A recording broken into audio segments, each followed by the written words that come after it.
Hi, everyone.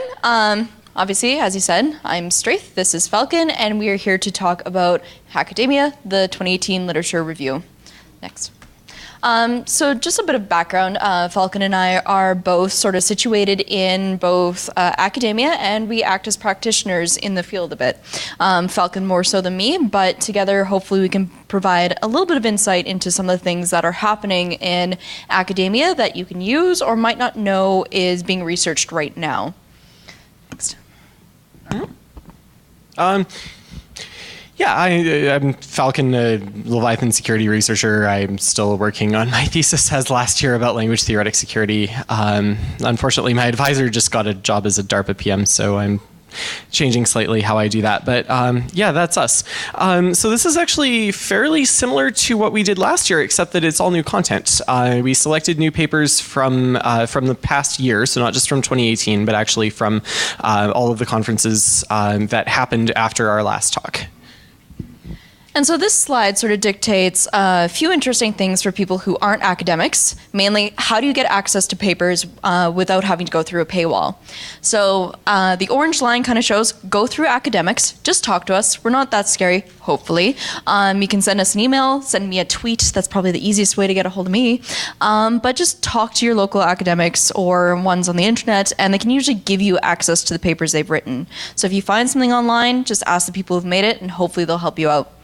The other thing, too, is you can also go through university libraries. If you can get into a university, sit in the library, access their computers, and print, you can also get access to all the papers because usually you get access to papers based on your IP address and not a lot more. So that's obviously pretty easy to spoof or just use if you're in a library at a university, so you can just go that way. The other way is you can try going through IEEE or ACM. Sometimes that works if you want access, not all the time. That is a great thing on your screen. Update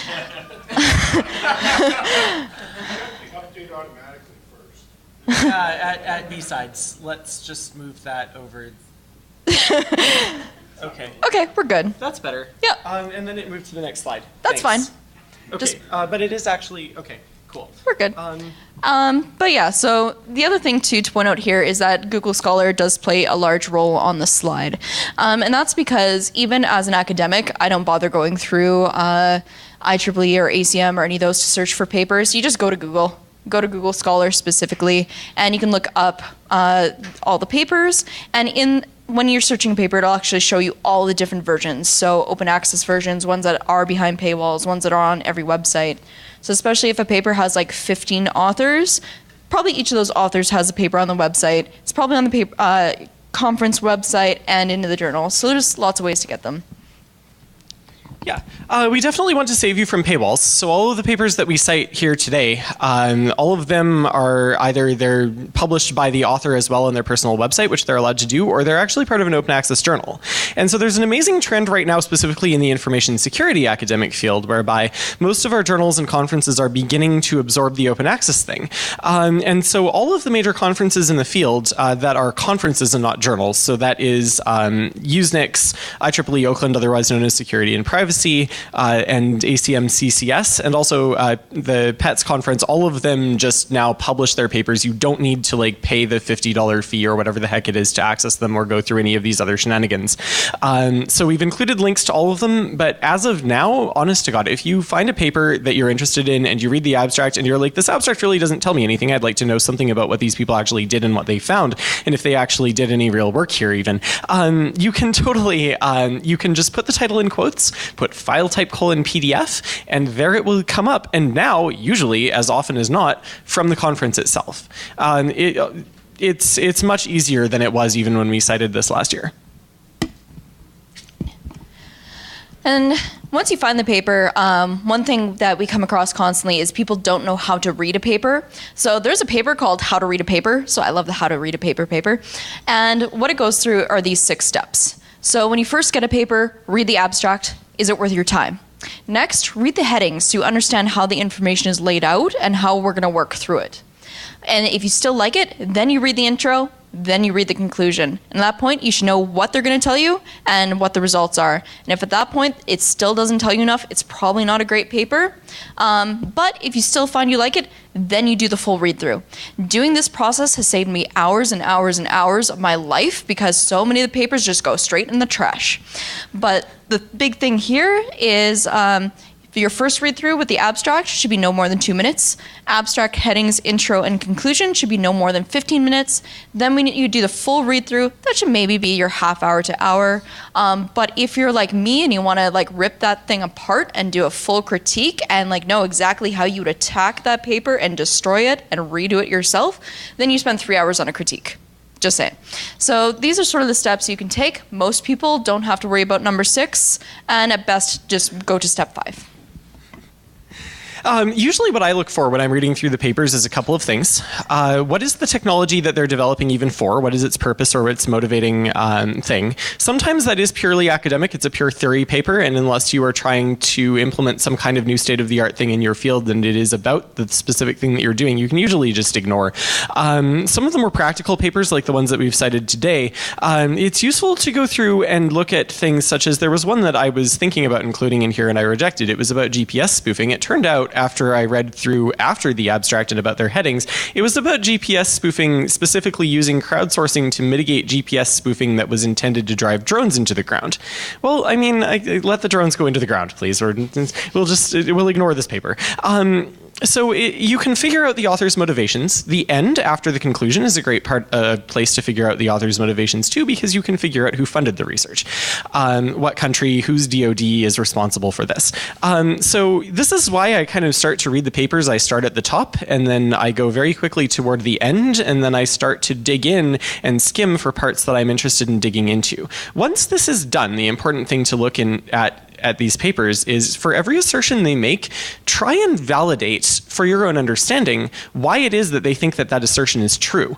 And once you start digging into them that way, instead of merely reading them top to bottom, you start to really get into the researcher's head and understand where they were going with the whole paper. And so we're hoping that we have a number of papers here for selection. I'm hoping that at least one of these papers is relevant to something that one of you do, and you can go through this exercise on your own and hopefully find some new avenue. At least you might get a white paper out of it. Yeah, so we can go next slide. So the Sears literature. So as we go through these, the idea is just to give you a bit of awareness about what's out there, what you could be using. If you have any questions about the papers, ask the authors that are at the bottom of the page. We also have links that will be at the bottom of every page, so feel free to take pictures. And if you have any questions, we will take those at the end. Okay, so here's the first paper that we selected as being a particularly relevant piece of research for the information security community this year. The paper is Clockscrew, Exposing the Perils of Security Oblivious Energy Management. Now what this is it's a paper about scenarios where you have partial access to a machine but not full access. So for example, the machine is a general purpose computing platform like your laptop, but it's enforcing DRM against you. And the way that it's enforcing DRM against you might well be that it has all of the DRM functionality in ARM Trust Zone. How many papers at DEF CON have started with, well, they used ARM Trust Zone to enforce DRM and then no more Trust Zone? Well, this paper kind of takes that a step further. What it does is it says, all of these ARM processors, for the most part, because power management and power efficiency and battery life are such important things now, they all have dynamic voltage and frequency scaling parameters. Well, this turns out is really useful because the Trust Zone isn't responsible for maintaining these. It's usually like the kernel driver writes to a file or writes to an address and is like, yeah, we think you should scale the clock down now because the thing that we're doing, we don't think the user really cares about the performance, or we think that like the screen is locked or something, so don't worry about burning the battery trying to get stuff done quickly. However, you might now recall the existence in general of glitching attacks. Well, how do we glitch things? We glitch them by varying the voltage and frequency. Most of the time we mess with the clock and we mess with the voltage. So what the researchers did is they actually took an ARM device and then they used the dynamic voltage and frequency scaling parameters to actually glitch away trust zones so that their code was now running in the trust zone and they could just read whatever they liked because they bypassed the trust zone verification checks. So this was a paper where not only did they theorize that this was possible and syllogize it with other techniques, some of them they've cited industry for, they actually went ahead and did it, and they have proof of concept. They didn't attach the proof of concept, unfortunately, I think, so if you wanted to replicate the results or you were wondering how to do it, probably this is one of those cases where, much like we said last year, emailing them and saying, hey, I'm really interested in your work because I have this project and I'm trying to improve the security of this consumer device, or better still, hey, I'm Google and I want this to be not, how can I? And then maybe specific examples will be forthcoming, but the paper does give you enough to really dig down into the weeds of exactly how they performed this attack and enough to replicate it. The other interesting thing here, too, is that PETS, one of the conferences that we did talk about, does accept replication papers. So this is something that the industry is, or academic industry, is trying to focus on a bit more, is replication, to make sure that these results can be verified year after year in different environments. So if you do decide to try this and see if it still works on your machines or in separate environments, please do try and submit it to a conference. And if you need help with that, talk to one of us. This one's also open access. You can get it directly from the source. So if you want it, we will put these slides online. The URLs to the papers are at the bottom of it. Otherwise, you know how to find them. All right, next paper. So sometimes people just take certain things for granted, like users will plug in USB sticks, right? We all talk about, how some vendors will put USB sticks on the tables here at BSides. I know they did that about 2 or 3 years ago, and we had to tell a bunch of new people who hadn't been in the industry very long, don't put that in your computer, because people just plug them in. But we kind of take that for granted that this is a given. So this paper, what it actually did was test this. Like, is this an actual thing? Do we have the stats to back up this statement?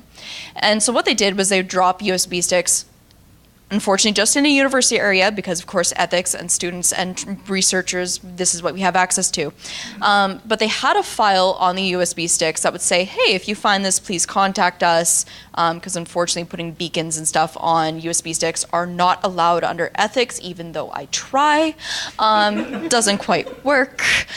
Something about abusive systems. But anyway, so you put a file on there and ask people to open it and basically said, please contact us if you find this. And they drop these USB sticks in public areas, around the university, in dorms, in cafeterias, in hallways, that sort of stuff, classrooms, whatever.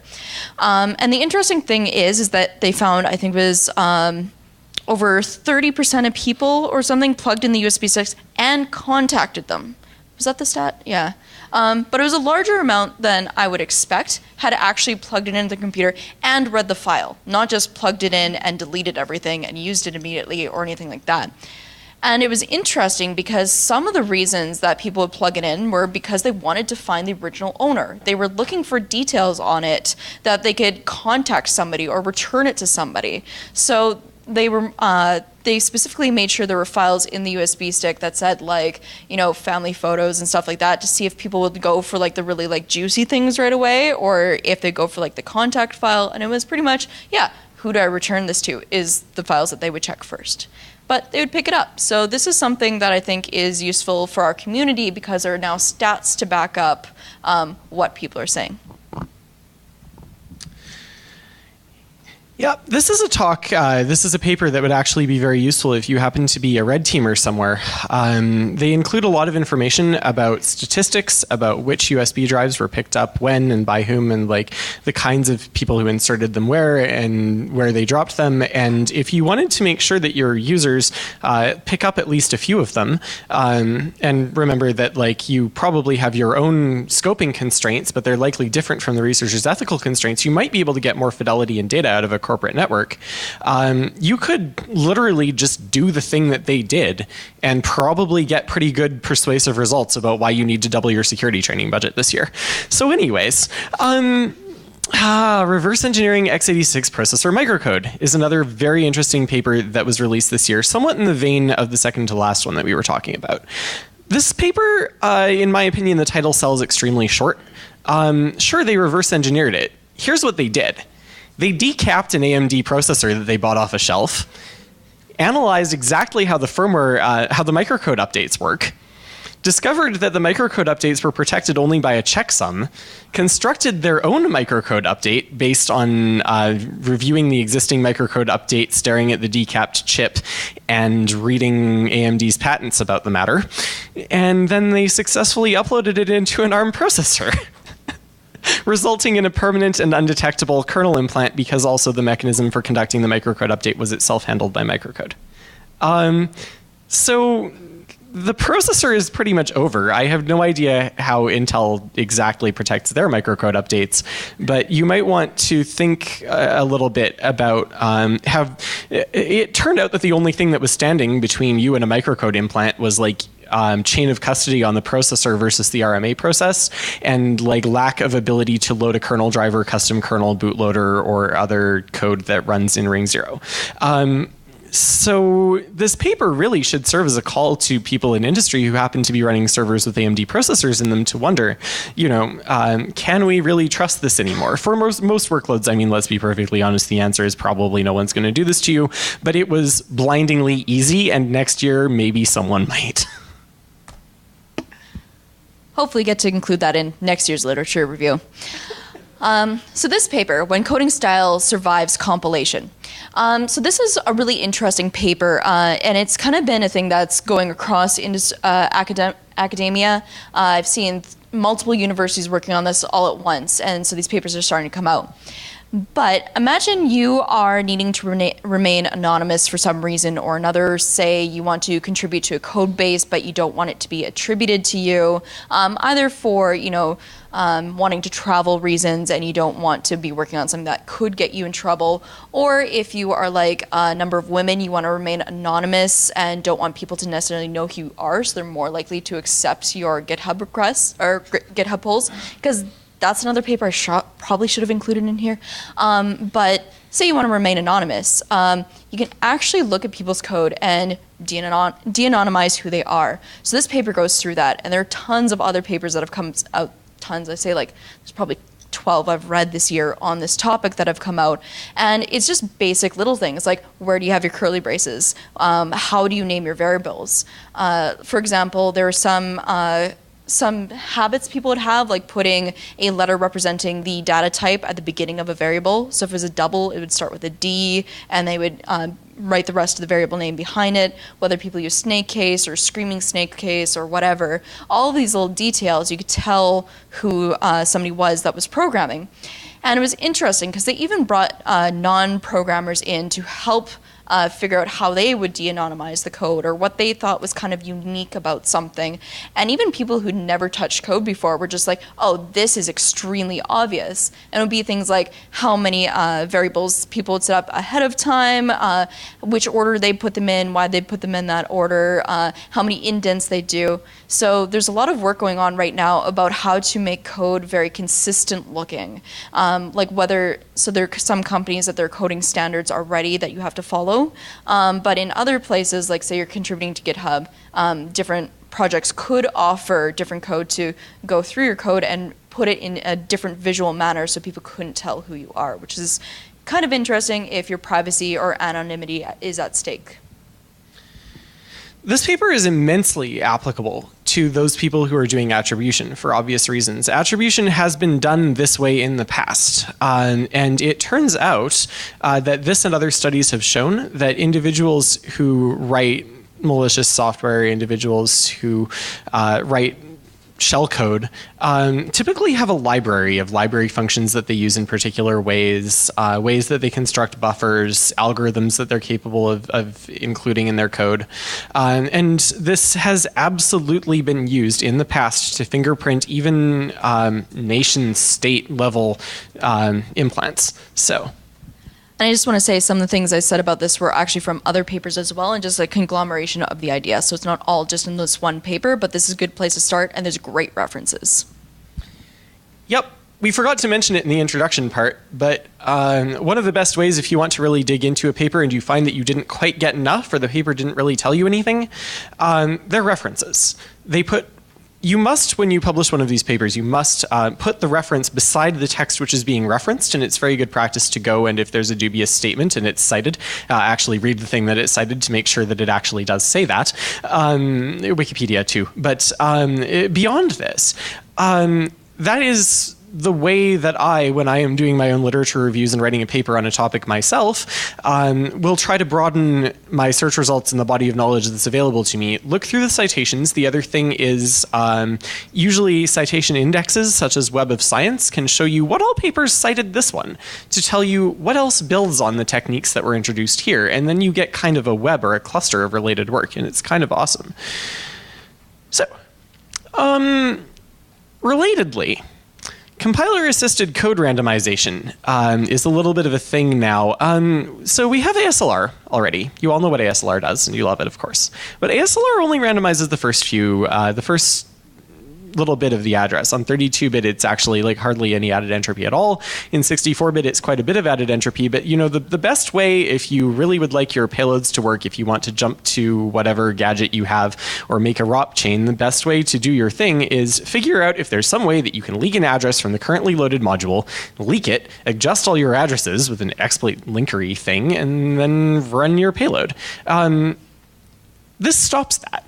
The way in which this stops that is similar to some previous work that I'm aware of. And what it does is they actually take the binary that they're compiling. They've instrumented LLVM to emit its normal debug information, or sorry, Clang, to emit its normal debug information into the LLVM code, but still more. And this enables them to have, as part of the install script for a package, a script that runs through and conducts what they're calling basic block order randomization on everything, and of course the start offsets of sections and everything else, so that every basic block in the program now is at a different place in an equivalent install elsewhere. So this is, okay, your servers should be cattle, they should all be clones of each other, but we still want herd immunity. And now a ROP chain that was developed with disclosures from one, or they downloaded the package and happened to know what distribution you're using, no longer work on any other install of that same software anywhere else, because everything is reordered and your gadgets are all in a different place. And I believe, although I'm not 100% certain, these researchers also found some kind of some assembly homophones, if you will, whereby the same instruction sequence, two different instruction sequences might have the same or indistinguishable effects, but one of them will include your ROP gadget and the other one won't. So this effectively breaks your ability to pre-construct ROP, and therefore I think it's a pretty awesome paper for defenders. Not only this, but they actually wrote the tool. It's in Python, bundled it as part of, I believe, apt or something like this, and it's actually on GitHub. So you can download it and run it on your own code and run your own baselines. It takes from 1 to 10 seconds to do basic block randomization on an entire compiled program, and you too can compiler-assisted code randomization. Okay, and this paper, Turtles, Locks, and Bathrooms, it was a paper that was presented about 2 weeks ago or less at PETS, and what I really like about it is they had asked a bunch of people from, I think it was age 8 to like age 70, to draw what they felt privacy represented. So they could get an idea of the graphical representation people have for privacy, and hopefully use that so we can help drive what symbols and metaphors that we use as security professionals to talk about people, or to talk to people about how different security tools and techniques sort of help them out. Now, the interesting thing is people drew anything from turtles to locks to bathrooms. And there were a number of things they looked at, like context, who is with, or what the metaphors were.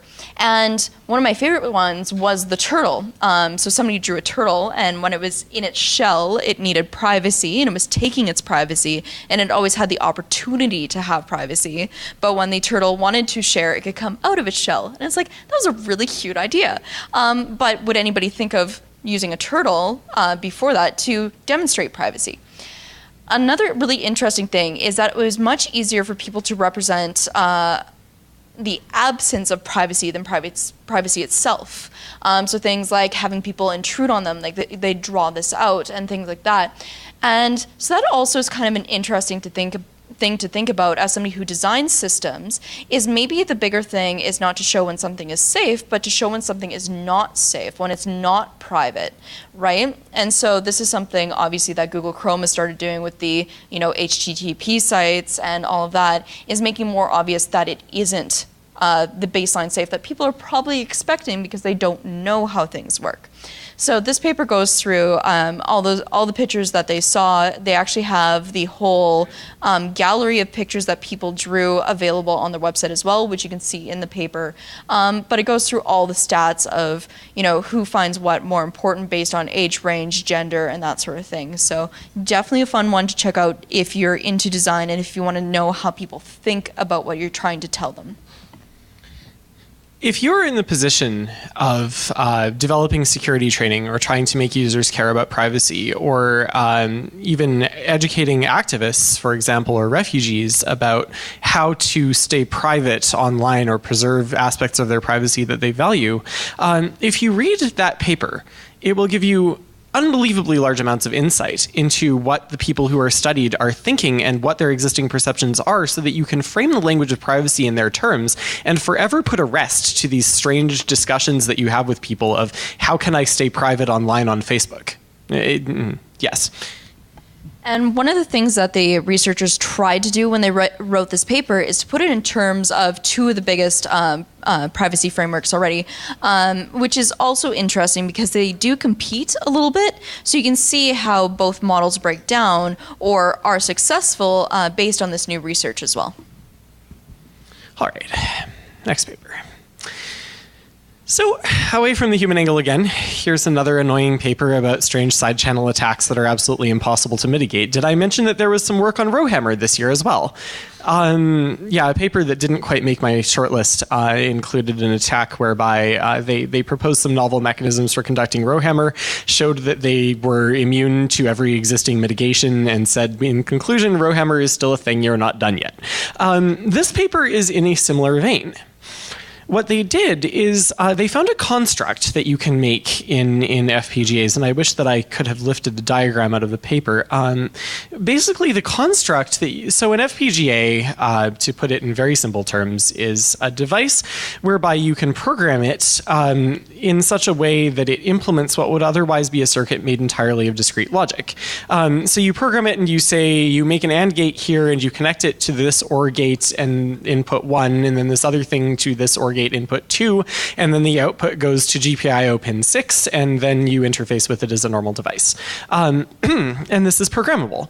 So these things are amazing because you can write a program in basically logic, and then you can have it compile into a circuit board effectively that you flash onto something that processes it all in real time instead of iteratively like normal CPUs do. This has been a massive innovation for making a lot of processing, and in particular cryptographic processing, extremely fast.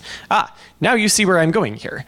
We love to use this to make password cracking rigs, but we also love this to make cryptographic accelerators, many things. So if you can get a side channel attack on this device, keys are probably going to be disclosed, and that's precisely what these researchers did. So they constructed a logic circuit that consisted basically of a flip-flop and an AND gate in a loop so that it would kind of self-oscillate with a clock signal introduced by the FPGA. This is called a ring oscillator. It's effectively just a bunch of logic that feeds back on itself to oscillate. Now, as we know, the propagation time in logic depends on many factors. It depends on the implementation of gates in your logic family, and it depends upon the timings of the chips that you're using, and sometimes even the length of wire if you're at a particularly high frequency. But it also depends on voltage, which is why, like, if you overclock your processor, sometimes you need also to overvolt it so that things arrive at the correct time in the correct order. So in this case, what they did is they used this ring oscillator to measure the delay for propagation, among other parameters, and they effectively made a voltmeter on the FPGA that they can put wherever they like on the FPGA. Now, this is particularly relevant because many vendors, including Amazon, I know Scaleway, and a couple of other folks, I think it was Scaleway. Anyway, lots of folks are selling basically timeshare on FPGAs in the cloud. And so if you can get on someone else's FPGA and put voltmeters all over it, then suddenly you're able to conduct power analysis side channel attacks. And that is what the researchers did. They did proof of concept for this as well. I don't believe that they included source for it. But they actually attacked a cryptographic operation that they conducted in an existing secure element right beside their malicious FPGA code and recovered an AES-128 key. Awesome. And so this paper is kind of interesting. So most of my research is usually using robots to social engineer people. So I usually read a lot of social papers, a lot of robot papers. And this one I was really excited for. And then it actually turned out to be a great paper on how people should do remote work, which is kind of interesting. So what it was is there was two people working locally, one working remote over a telepresence robot, which actually ended up just being a robot sitting on a table, so it's no better than Google Hangouts anyway. But the interesting thing is they did a few experiments where they were basically trying to translate from one language to another. And it was a language that no one in the experiment, and any of the participants in the experiment had heard of, but they had a symbol chart. And how they varied the experiments is to see who had the symbol chart, whether it's the people locally had all the resources, so the problem and the symbol chart, or the other version of the experiment was the telepresence person had the symbol chart. And what they ended up finding was that the people who were local didn't like the person who was remote. They didn't like or they didn't trust that the person who was remote could do anything. They didn't see value in the person who could do remote unless they had the key. Because the remote person had to offer something very unique and something that only they could do that the local people couldn't do in order to be seen as a valued person on the team. How many people here have experienced that? Right? So this is the thing, is if you're somebody who's in charge of a team and somebody wants to work remotely, what is suggested in the paper is actually to give those people access to resources and cut everybody else off of those resources. I wouldn't necessarily agree with this because it could actually reduce productivity, but the important thing is to find a specific role or a set of tasks that only that remote person can do to give them a little bit of value to everybody else on the team. How you do that is still something that needs to be researched, but hopefully these people follow up as they said they want to in their future work. All right. Next one, the rise of the citizen developer assessing the security impact of online app generators. Who knew that online app generators were a thing? Okay, a few people have seen them. So these are programs that or web services really, where you give the web service a high level description of your app in some way that depends on which specific service that it is. You storyboard it, you give them your assets, you say, all right, when they click this button, send this request to that URL, this sort of stuff. Okay, and we use these so that the citizen developer is the term of art used here, that is a non-programmer, can cause their own Android or iOS app to spring into existence and publish it into the Play Store and have it work. This really opens up the ecosystem a lot. I mean, to be perfectly honest, it does kind of suck that to have the app experience or to integrate something with an app, you need to have a developer with specific expertise in that exact framework or learn it yourself. So these things are kind of useful, but the researchers evaluated a whole bunch of them. About 15, things like AppsGeyser and AppyPie, and I think the other one was Seattle Cloud. And they looked at a few things about them. The first thing that they looked for was whether they could cluster which apps were generated by which app generator, which they found actually they could do with almost perfect accuracy. The next thing that they did was they analyzed a number of those apps, which happened to comprise, by the way, over 11% of the apps on the Google Play Store alone. Yes, 11%. Yes. And they found, unsurprisingly, I suppose, that the app generators introduced a lot of errors. They introduced a lot of TLS verification errors. They introduced a lot of code injection problems. They introduced spurious trackers and telemetry that the developers were not likely necessarily aware of and may not have included in their EULAs. And so the title of this isn't app generators considered harmful because that's passé.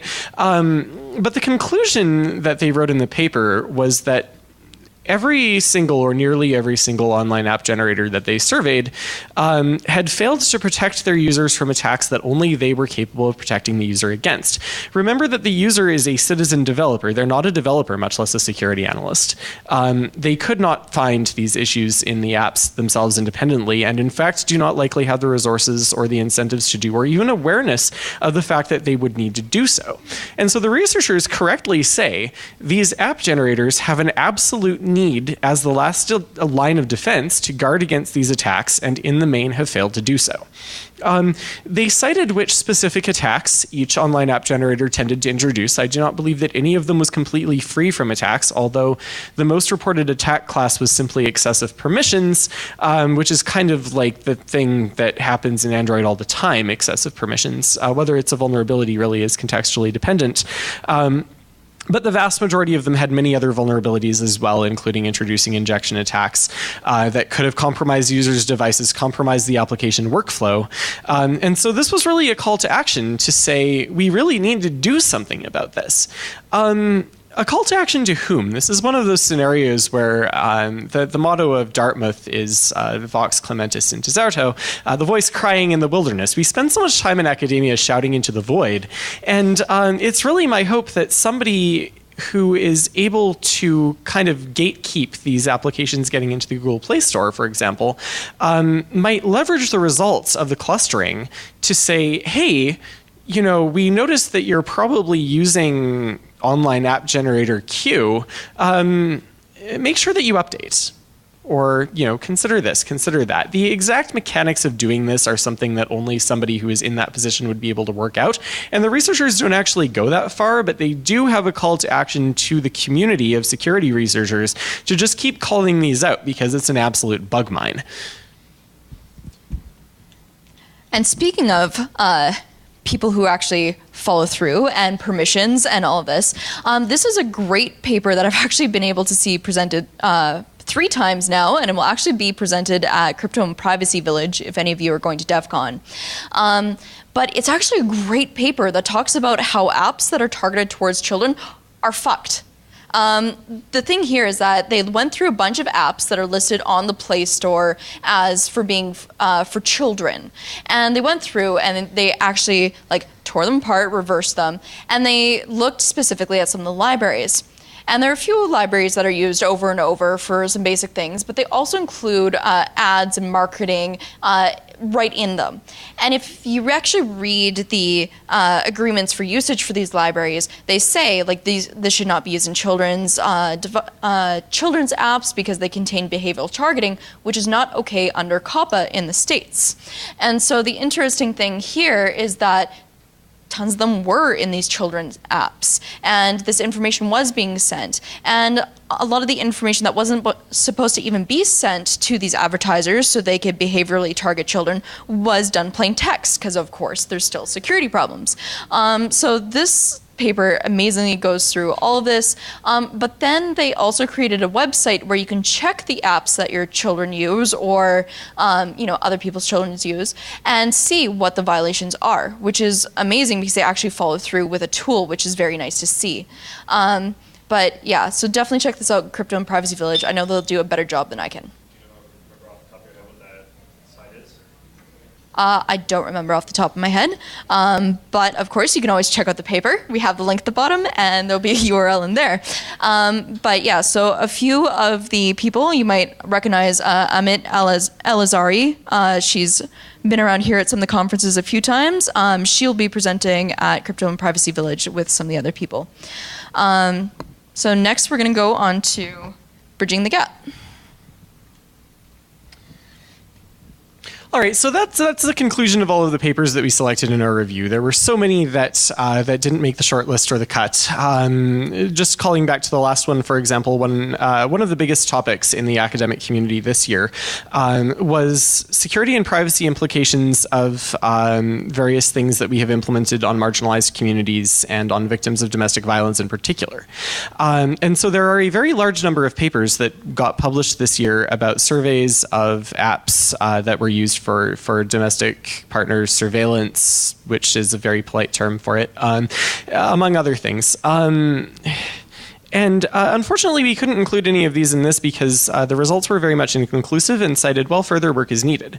But the thrust that most of these took was effectively an analysis or a survey, as we would call it, of all of the apps that seemed to do that, how they got on devices in the first place, what users' perceptions of them were, what they were being used for, and in what contexts and how often. This really is, again, a call to the security industry to do things like, well, how did the apps get on there? They got on there they were installed using off-Play Store mechanisms. How can we as a community, because the researchers, remember, couldn't find a good academic way to get rid of this stuff, how can we as an industry help support the effort to get rid of these things? So regardless, we wanted to kind of recapitulate some of the stuff that we had talked about last year and bridge the gap and discuss a little bit about how exactly we can go in and collaborate with academics and how you can reach out to them about their projects and see how you can continue their work or work with them in scenarios where you might be able to get a research grant for specifically crossover of technology from academia into industry. So first step is seminars and presentations and press coverage. If you are in a position where you can invite a researcher to come speak at your company, to present at your conference, or if you have an opportunity to just cover them as a journalist, this is immensely helpful because researchers in academia are funded based off of citations and how much press they get. There are some researchers that, because they are super famous in a non-academic context, they get more money because more people have heard of them, because they end up in the news. And so this greatly impacts people's lives and can have great effects for the research going forward.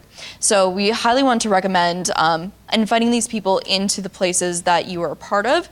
And this will also help bridge the gap because then you get an opportunity to hear directly from them what their research is, and they can also learn from you and hopefully bring some of the ideas that you can't get paid for in your regular day job back into academia and do the research and hopefully publish open access so you can get access back to it.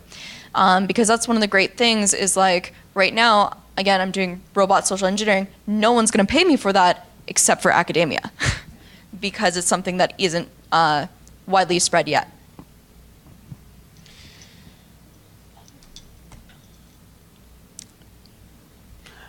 So another thing with that is if you have a development practice where you're making hardware and software, one of the things that academics most need to conduct our research is the ability to actually work with these devices.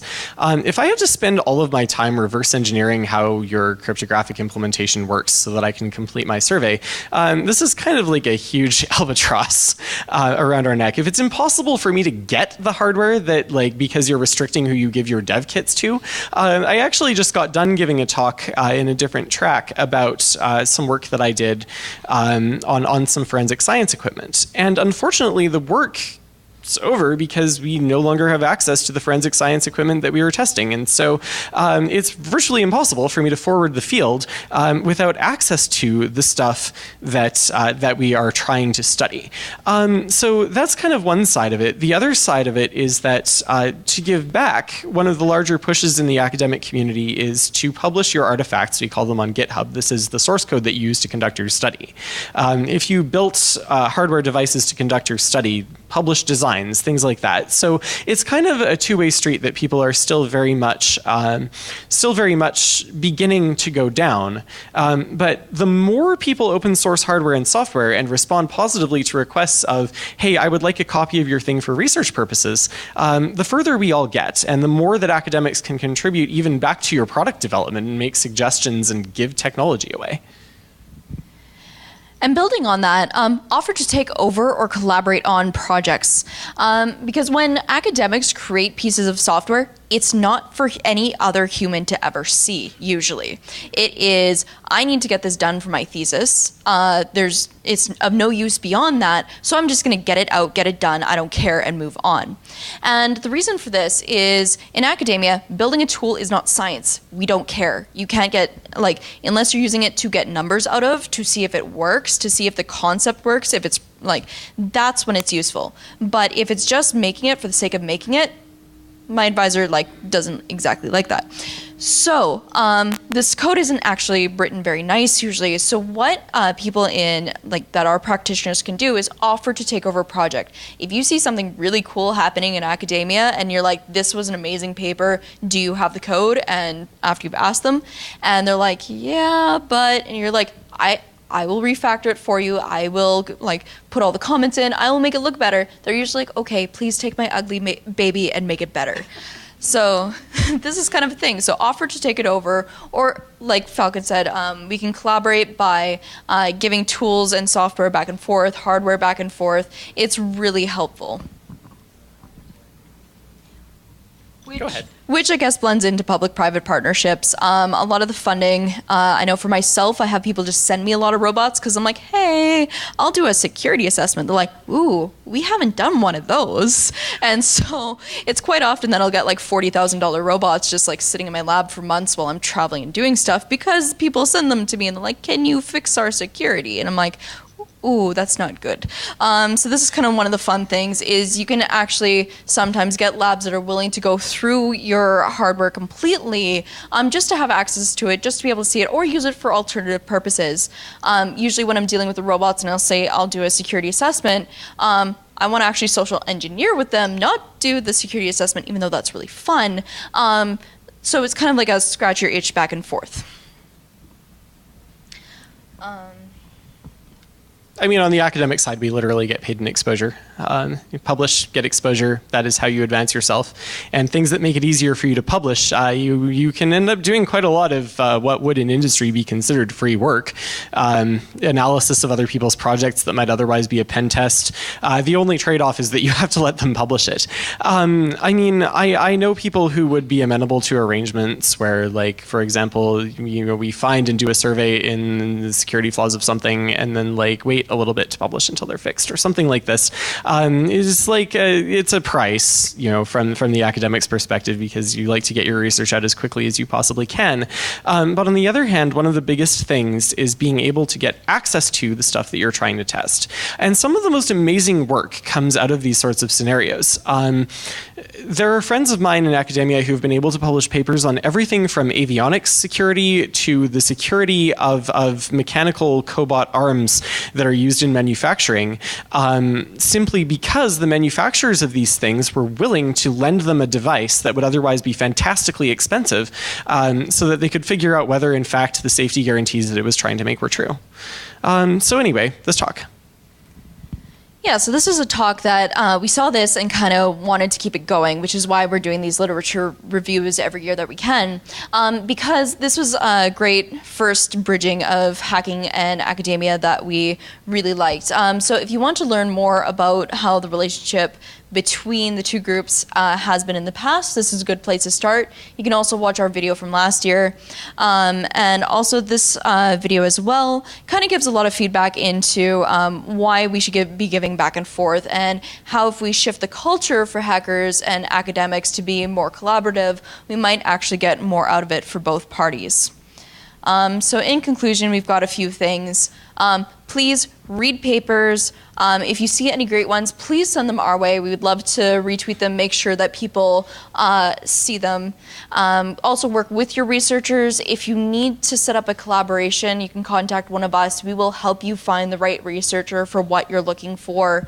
And even if you just want to write a paper and need guidance, please reach out. I'm more than happy to help out with this. And do your literature reviews for next year. We want to compare. Yeah, it's getting easier and easier to do these literature reviews as well. I mean, at the very least, the program is public. Usually speaking, the papers are embargoed until after the conference actually occurs. So if you think that it might be paywalled and you're just being denied access to it, double check the date first. Most of the major work in our field is open source most of the major work in our field is open access. And while researchers are pretty much bound not to pre-publish it and scoop their own conference, afterward the work becomes widely available. So again, good places to look are ACM CCS, Usenix security, and IEEE security and privacy, and then a whole swath of other talks. Those are kind of the major ones. The PETS conference as well is a great place to look for research and potentially journals that are directly within your field. Also, I mean, because you're here, I gather that at least your companies are a little bit amenable to sending you to conferences, or at least letting you out for the time it takes to come. Consider attending an academic conference and allowing the academics who've written their papers to kind of plug them to you. Sometimes it can be a slog. Sometimes you have to like select carefully which tracks are most relevant to you. In particular, workshops tend to be where most of the work that is in a direct vertical of academic study, which often corresponds to an industry vertical, might lie. For example, every year at IEEE Oakland, or Security and Privacy, there is usually a workshop about mobile security specifically, and usually a workshop about genomic security. And so if you happen to work in one of those areas, try to see if you can make it out to one of those conferences, and all of the academics will be just all over you once they figure out that you work in industry and can put some of their tools and procedures into practice. And then also, of course, letting them present their paper to you. It's kind of a free literature review. Great. Thank you very much.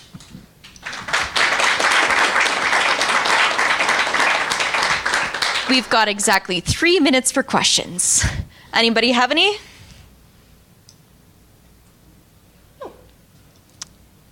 Are we just that good? It was going to be your contact info, but you guys left it up there, so. Oh, Well, we've got Twitter handles. all right, Kel. Yeah, I'll shout it. Out of curiosity, how do you keep up to date with continuously like brand new published papers, or do you just follow conferences pretty much exclusively and pull from the conferences? So the question was, how do we keep up to date with papers? For myself, I typically, I am a researcher full time, so I spend a lot of time reading papers. It's usually my bedtime reading. I actually get really upset when people interrupt me halfway through a paper, because I'm like, I need to know how this ends.